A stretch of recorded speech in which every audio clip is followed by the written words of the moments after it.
Bonjour à tous, aujourd'hui c'est le 30 juin. Nous venons vous souhaiter une joyeuse fête d'indépendance. Effectivement, comme vous le savez tous, nous fêtons en ce jour la 65e année de notre indépendance. Et c'est une année comme pas tous les autres. Vous savez bien que le chef de l'État vient de signer un accord vraiment international de contre-renommée qui va apporter la paix pour notre pays. Vous savez tous que nous avons été pendant 30 ans sous la guerre, une guerre injuste qui nous a été imposée, là où nous avons vu des femmes être violées. Vraiment, c'est trop triste pour notre pays. Là où les enfants ont été tués, nous avons vu de jeunes grandir orphelins et aujourd'hui, ceux qui étaient nés il y a 30 ans, ils ont grandi sous la guerre. C'est vraiment une grande victoire pour nous et coup de chapeau au président de la République, son Excellence Félix Antoine Tshisekedi Tshilombo. Il a vraiment été à la hauteur et nous a apporté la suite que nous avons tant désiré depuis des années. Nous allons passer rapidement pour féliciter encore les chefs de l'État qui a eu à faire un discours vraiment très court mais très vraiment explicite. Comme vous le savez très bien, ils ne pouvaient pas passer outre la signature de l'accord entre le Congo, RDC et le Rwanda, dont la guerre a fait au moins 30 ans.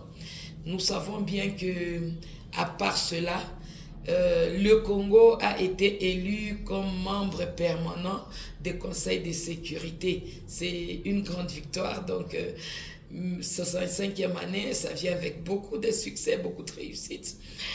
Nous savons tous que notre pays, quand bien même nous avons comme priorité la fin de la guerre à l'Est, mais ce n'est pas simplement le problème de l'insécurité qui nous préoccupe. Nous avons l'insécurité qui est vraiment criant et surtout au niveau de l'Est et un peu partout, mais nous avons aussi des défis à relever.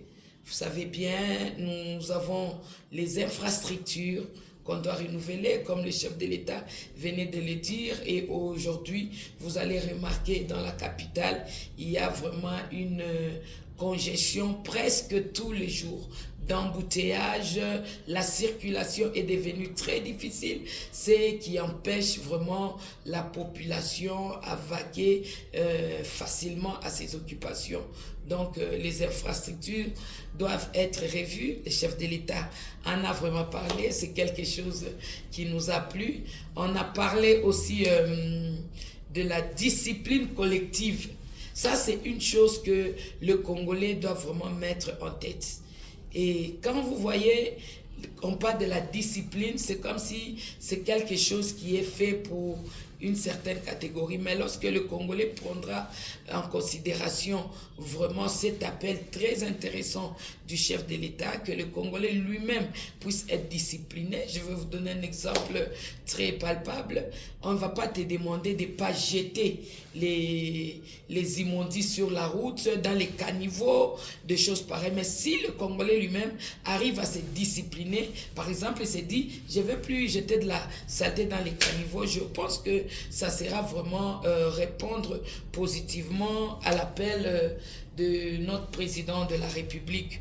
Il est parti pour nous demander d'avoir un sens patriotique. Donc dans tout ce que nous faisons, nous devons être des vrais Congolais, nous devons être des patriotes. C'est pourquoi aujourd'hui nous sommes en train de décrier la position alarmante de M. Nanga, qui fut, comme vous le savez tous, le président de la CENI, qui est même celui qui a plébiscité président de la République, son Excellence Félix Antoine Tshisekedi, mais aujourd'hui, il se retrouve dans la rébellion. Pourquoi? Donc, nous devons avoir un sens patriotique. C'est comme on le dit. Il veut, non, il faut qu'il y ait des négociations entre le M23 et les pouvoirs. C'est une bonne chose. Mais on va lui demander, après avoir négocié, après qu'il ait eu ce dont il a toujours cherché, les hommes qui sont morts, les gens qu'on a tués à l'Est, il va aussi les ressusciter. Vraiment, je demande que tout le Congolais soit uni pour l'unité de notre pays, que nous soyons un, afin que notre pays puisse aller à l'avant. En passant là, je m'adresse aussi à M. Nanga. M. Nanga, si réellement tu es Congolais, sache que les gens que tu es en train de tuer à l'Est, ce sont tes beaux-frères, ce sont tes cousins, ce sont tes jeunes frères. Donc si tu as un cœur d'homme, vraiment, je te demanderai de libérer d'une manière paisible l'Est, afin que vraiment on puisse reconnaître la grandeur de ton état patriotique. Dans le cas contraire, tu seras obligé de quitter le Congo, mais vraiment, je ne sais dans quelles conditions. Les jours à suivre nous diront quoi. Je suis en train de revenir sur le message du chef de l'État qui a parlé aussi de la solidarité agissante. Peuple congolais, soyons solidaires. Tout ce que nous devons faire, c'est pour le bien des uns et des autres. Parce que si ensemble, nous sommes réunis, et notre pays ira en avant. Ainsi, nous n'allons pas oublier nos partenaires, tant national qu'international, c'est-à-dire on va parler des États-Unis, de la Chine, de la France, de l'Europe en général, de la Belgique, tout ce monde-là vraiment qui sont en train de faire des affaires avec nous d'une manière gagnant-gagnant. Nous leur disons merci parce qu'ils n'ont pas cessé de nous accompagner.